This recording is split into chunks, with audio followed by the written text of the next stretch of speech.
صبر کی ایک تقسیم ہے جو علماء نے کی ہے. 3 بنیادی قسم کے صبر ہیں. الصبر علی الطاعہ، اطاعت پر صبر کرنا. حکم ہے روزہ رکھو، روزہ رکھنا ہے، چاہے پیاس سے حلق میں کانٹے پڑ رہے ہوں، مئی اور جون کا روزہ ہو. یہ جو ہے صبر علی الطاعہ ہے، اطاعت پر اللہ کا حکم ہے. آپ کہیں گئے ہوئے سوات کا آغان، صبح کا وقت ہے اور آپ کو وضو کرنی ہے، پانی موجود ہے لیکن یخ ہے، ہاتھ لگانے سے بھی انسان خوف کھاتا، اتنا یخ. لیکن جب پانی ہے تو وضو تو کرنا ہوگا، صبر کرنا پڑے گا. یہ صبر علی الطاعہ کی ایک مثال ہے کہ اطاعت جو ہے اس کے لیے صبر کرنا، جھیلنا، اس کی سختی کو برداشت کرنا، اس میں جو تکلیف ہو اس کو جھیلنا. اللہ یہ کہ انسان بیمار ہو اور اندیشہ ہو کہ اتنے ٹھنڈے پانی کے استعمال کرنے سے جان جانے کا اندیشہ ہو، وہ بات دوسری ہو جائے گی. لیکن ایک آدمی صحت مند ہے، کوئی ایسا عذر نہیں ہے، کوئی بیماری نہیں ہے، تو اسے بہرحال وضو کرنا پڑے گا. اس لیے کہ وضو جو تیمم کی شرط ہے کہ پانی موجود نہ ہو، وہ شرط یہاں پوری نہیں ہے، پانی تو اویلیبل ہے. تو صبر علی الطاعہ، اطاعت پر صبر کرنا، تمام احکام جو ہے شریعت کا ان پر عمل کرنا جو ہے. اب صبح کا وقت ہے، ابھی آپ کو بڑی بسا اوقات ہوتا ہے، آپ کا بھی تجربہ ہوگا، کوئی مریض ساری رات کراہتا رہا ہو، فجر کے قریب آ کر کچھ سکون سا ہو جاتا ہے، سو جاتا ہے. یہ بڑی ٹھنڈی جو ہے وہ نیند ہوتی ہے صبح کی. اسی لیے اقبال کو جواب شکوہ میں جو اللہ تعالیٰ نے فرمایا تھا، کس قدر تم پہ گراں صبح کی بیداری ہے، ہم سے کب پیار ہے، ہاں نیند تمہیں پیاری ہے، صبح کا اٹھنا تو تم پر بہت بھاری.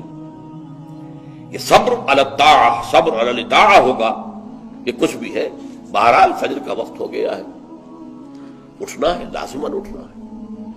یہ ٹھنڈی ٹھنڈی جو ہوا چلی، ایک سخت گرمی کا موسم ہو، حبس میں رات گزری ہو، صبح کے وقت کوئی نسیم سحری تھوڑی سی چلے گی اور ایسی لوریاں دے گی، ایسی تھپکیاں دے گی کہ آدمی جو ہے وہ چاہے گا کہ بس میں اب آرام کروں، سو جاؤں.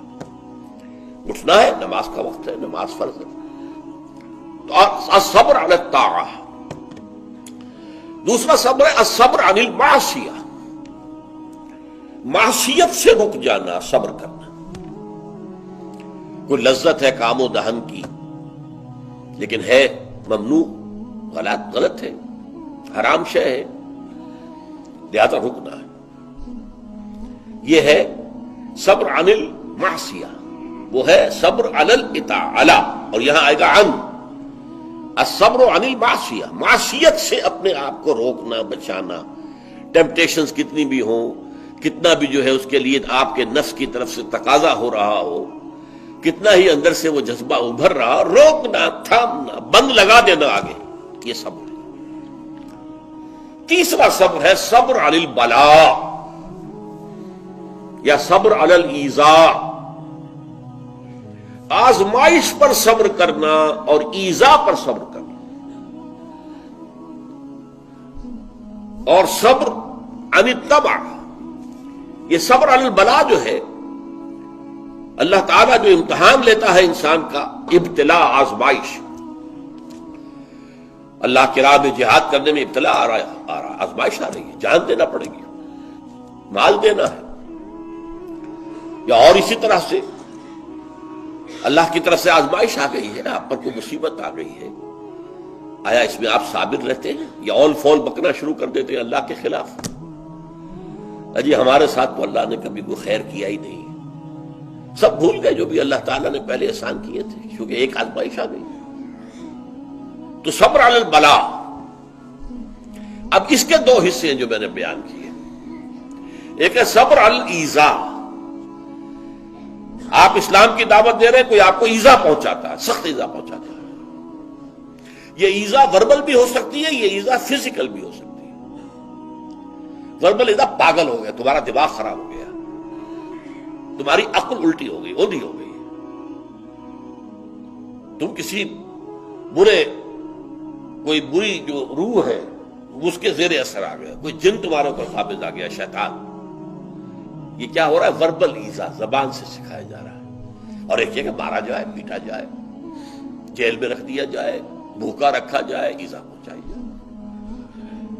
اور ایک اسی کا مرحلہ آتا ہے ذرا بعد میں، جب وہ غلط معاشرہ اچھی طرح ٹھوک بجا کر دیکھ لیتا ہے کہ یہ ایذا سے تو یہ باز نہیں آئے، اپنی بات سے جمے ہوئے ہیں، ٹکے ہوئے ہیں، ڈٹے ہوئے ہیں، تو پھر کچھ لالچ دیا جاتا ہے، دیکھو ہم تمہیں اپنا بادشاہ بنا لیں گے، تم یہ بات چھوڑ دو،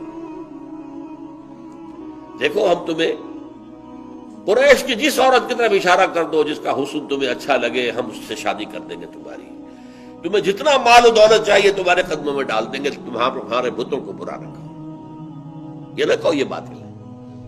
اب یہ طمع ہے،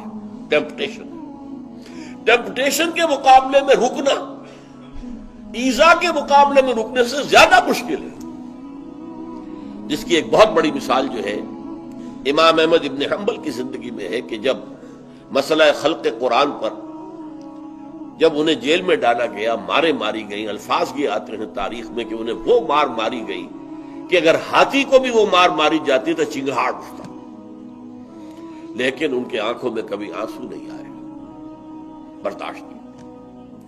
پھر زمانہ بدل گیا، اب خلیفہ کوئی اور ہو گئے، اور ان کا اپنا موقف وہی تھا جو امام احمد ابن حنبل کا ہے، تو اب دارالخلافہ سے، ایوان خلافت سے ایک ایلچی آیا ہے اشرفیوں کی تھیلیاں لے کر کہ یہ خلیفہ نے آپ کو بھیجی۔ اس پر حضرت امام احمد بن حنبل رو پڑے، اے اللہ میں اس آزمائش کا اہل نہیں، یہ آزمائش سختر ہے اس مار سے کہ مجھے جیل کے اندر پڑ رہی تھی، اس سے رکنا بہت مشکل ہے۔